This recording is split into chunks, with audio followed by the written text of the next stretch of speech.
It's my pleasure to welcome talented recording artist Jennifer Shaw. There is no story that is not connected intimately with God. There is no life that is not a puzzle piece in His design. That includes this story, but it includes our story, it includes your story and mine.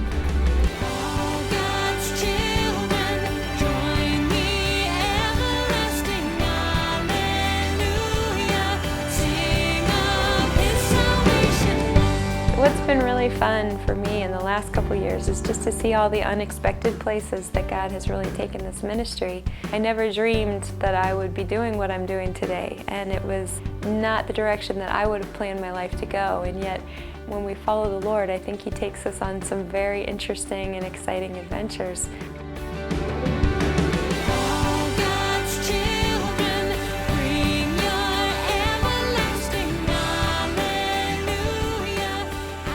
I find as the longer that I walk with the Lord, the more I give Him control of my life. The more He takes me places I never would have expected, and some of them are hard, and some of them are uncomfortable. Several years ago now, my dad, who was just the best dad ever, he got ill. He got Lou Gehrig's disease, which is always fatal, and there's no treatment or cure for it. And I was just devastated about that. It was just a very difficult time, and I made a CD for him of some of the music that I had written at the church. I just wanted something that would encourage him. I never thought anybody was going to hear it. It was really just meant to be for him. But people at the church started handing it around and passing it on, and within about 6 or 9 months we found that we had music from that CD on radio stations all over the world. I mean, all little stations, but just hundreds and hundreds of them. We were getting mail from South Africa and from Thailand and all these different places, and I just thought, okay, Lord, what are you doing? What are you up to? I don't have any other way to describe it except to say that God caught me. So while I was in a pit, and it was still the pit, I was not alone there. One of the most precious names for God to me is Emmanuel, God with us, because God is with us.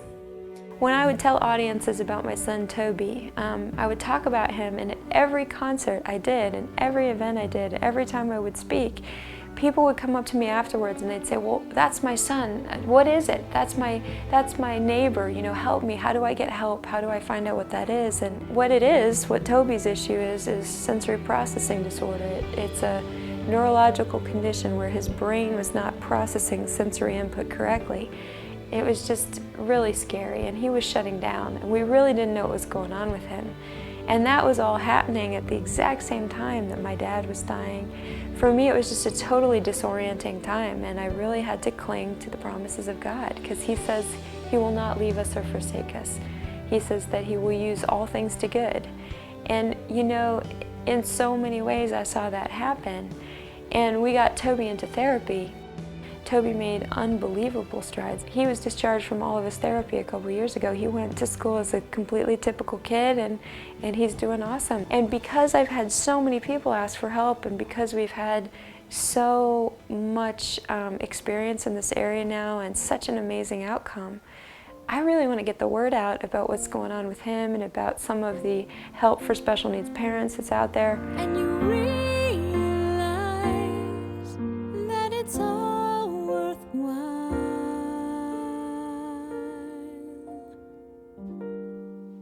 when it's your child.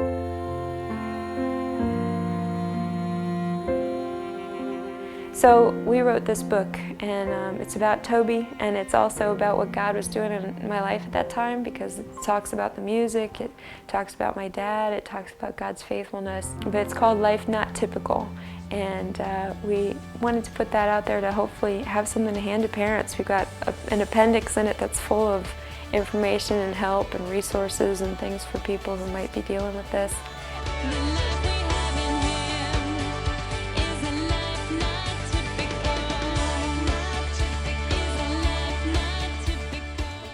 When I go and speak to audiences, I want them to know that God is faithful And we look at places in the Bible where we see, how did God treat this person in the Bible, and how did this person respond in faith to what God was doing? And now how can I also respond in faith? How can I look for where God might be working? How can I see how God might be faithful in this circumstance? And you know, for me, that is such a joy and a privilege to take the gospel to people and to help them to get deeper in their faith, to be God's people in this world. God loved the world, so loved the world, that He came to make a way for everyone. That's what I want people to hear, that God is faithful, that God is able, and that we really need to be living deep lives with the Lord, because if we do, we're going to change the world.